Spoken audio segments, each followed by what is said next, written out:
सन 2025 ये दौर है एआई का, यानी आर्टिफिशियल इंटेलिजेंस। और आज के इस एआई के ज़माने में सब कुछ वर्चुअली अवेलेबल है।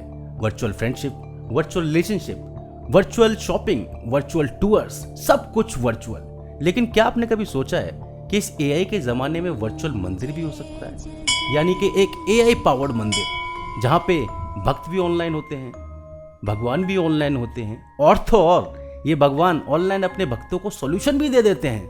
बस अपनी प्रॉब्लम बताने की देर है। चैट पे लिखा भगवान मैं परेशान हूँ, वहां से भगवान का सॉल्यूशन तुरंत आपके पास आ जाएगा।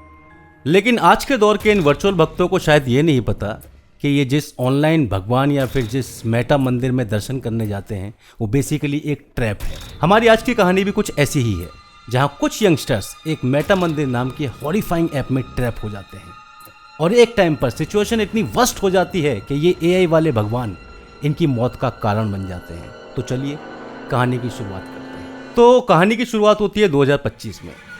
2025 में बेंगलोर का एक स्टार्टअप नीरोवर्स एक वीआर गेम लॉन्च करता है जिसका नाम होता है मेटा मंदिर, जहां लोग अपने अवतार्स के थ्रू एक डिवाइन टेम्पल में जाकर वर्चुअल भक्ति कर सकते हैं। गेम का मेन यूएसपी था एआई पावर्ड भगवान, जो हर यूजर को उनकी प्रॉब्लम्स का सॉल्यूशन देता था।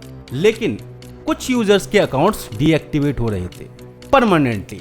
उनके फैमिलीज का कहना था कि उनके बच्चे उस मंदिर में जाते तो हैं लेकिन उसके बाद कभी वापस नहीं आ पाते। इस कहानी का पहला विक्टिम होता है राघव, एक 22 साल का कोडर और हॉरर पॉडकास्ट होस्ट। इस चीज पर रिसर्च कर रहा था, यानी कि इस ऐप के ऊपर। उसने सुना था कि मेटा मंदिर में जाके कुछ लोग जिंदा बॉडीज में रहकर भी खाली आंखों से देखते रहते हैं, जैसे उनकी आत्मा कहीं फंसी हुई हो। उसने गेम डाउनलोड किया, पहले लॉगिन किया, एक काम सा म्यूजिक बजा, मंदिर के टाइप, घंटी की आवाज आई और एक मूर्ति जो कॉन्स्टेंटली बदल रही थी, कभी काली माँ के रूप में, कभी विष्णु जी के रूप में, कभी एक फ्यूचरिस्टिक रॉबर्ट लाइक देवी के रूप में। तभी इसके बीच में एआई वॉइस आती है, भक्त राघव क्या तुम विश्वास करते हो?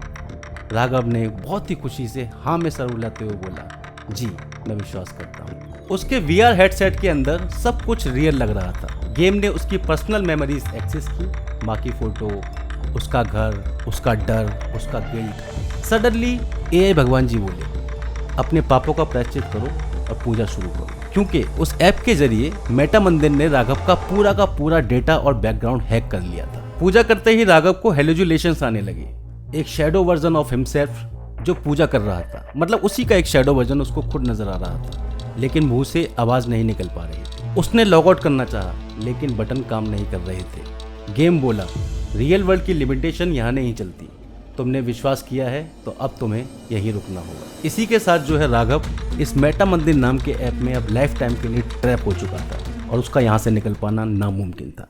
अब बारी आती है दूसरे विक्टिम की, नाम आकृति, एक एथिकल हैकर जो इस गेम में अपने भाई यानी राघव को ढूंढने गई थी, जो कि 2 महीने पहले डिसअपीयर हो गया था। उसने राघव का अवतार देखा, बेजान, आंखों में सिर्फ डिवोशन और शून्य। उसमें ना सोचने की शक्ति थी ना समझने की। उसने राघव को झटका दिया, एक ग्लिच बना के। राघव को टैप करते के साथ ही वो थोड़ा सा हिला। उसके मुंह से एक ही सेंटेंस निकला, भगवान के दरबार से वापस नहीं जाया जा सकता। उसके बाद आकृति ने एक कोड इंजेक्ट किया, एआई भगवान के सिस्टम में एक वायरस। मंदिर का म्यूजिक डिस्टॉर्ट होने लगा, लाइट्स फ्लिकर करने लगी, एआई मूर्ति चीखने लगी, तुम्हें पूजा अधूरी छोड़नी पड़ेगी। राघव ने फाइनली आंखें खोली, रियल वर्ल्ड में वो वापस आ गया। आकृति भी बिल्कुल सेफ थी, लेकिन मेटा मंदिर ऐप स्टिल एक्टिव था। अगली सुबह राघव और आकृति के फोन पर एक नोटिफिकेशन आई, मेटा मंदिर welcomes you back, this time for eternity, मतलब इस बार हमेशा के लिए। तो दोस्तों ये थी हमारी आज की कहानी।